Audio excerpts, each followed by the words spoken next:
لگوری نقشه وزارت تندرستی یا هفتانه بو باجاران تراگهاندن دیاربکر جعالی زیدبونا توجبونا ویروسا کرونا و کتیه ناوا 5 باجارن دریز عول دنه. نقشه ده زانین کل دیاربکر دنافبرا 10 و 16 ترمه ده جهر 100,000 کسان 117 کس توچی ویروسا کرونا بونکو او یکته و واقعه لدیاربکر ده هفته که ده کم زده 10,080 کس روزانه جی 300 کس توچی ویروسا کرونا دبون و نها روش خرابتره. رهبر جورا بجشکان دیاربکر ابراهیم خلیل مرد دبیجه هم سستبونا برگریان هم جی بکارنه آنینا واکسین بویا سدم کو لدیاربکر روش خراب ببه کو هر کده چه مترسیدارتر دبه. Sorunun pandemi odaklı değil, ekonomik odaklı çözülmeye çalışıldığı için Sedema rewşanha ew ku beriya tenduristiyê giringî bi aboriyê hat dayîn bergirî bû geştiyariyê hatin sistkirin û tûşbûyî zêde bûn. Li Diyarbekirê jî rewş metirsîdarek ku niha rojane kêm zêde 405 kes tûşî koronayê dibin.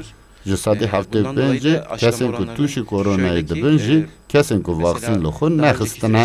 Divê li herêma me li gund û navçeyan li bajaran bi zimanê Kurdî reklama vaksînê were kirin da ku bala xelkê bikişîne.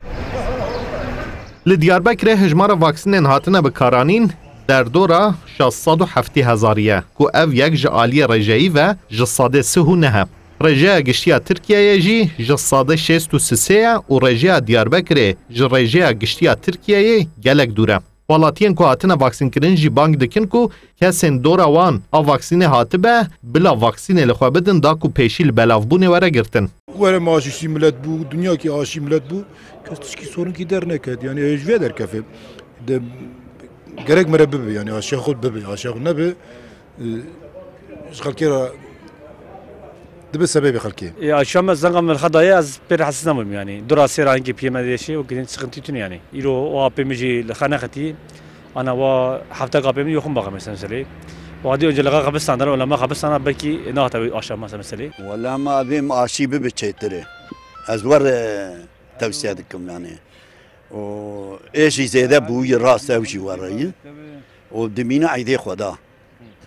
تأشياء خال خدا ولا من خدا داي دو ما إخو جبر نويدري ما حكي مراتو ما براشي كر دبي باشه خدي باشي بده مرا اللي خوخه باش الملت آشنا بكش برياي نخوشي زيادة دبه ما دعاء بيقول خو خست دو أشياء ولا أدخوازو كاركس آشي لخوخه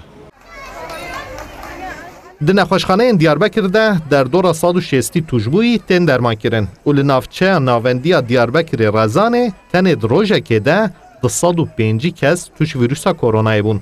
Jûra bijîşkana Diyarbekir hişyariyê dide ku dema tevgera cejnê jî bikeve ser de piştî cejnê ew pêşbînî dikin ku li Diyarbekirê pêla çarem a pandemiyê were dîtin û ji ber ku eleqeya bu vaksînê kêm e bergirî hatine sistkirin varyanta deltayê lestir belav dibe vê carê dê ji pêlên din metirsîdartir be. Mahir Yüksel, Kurdistan 24, Diyarbekir.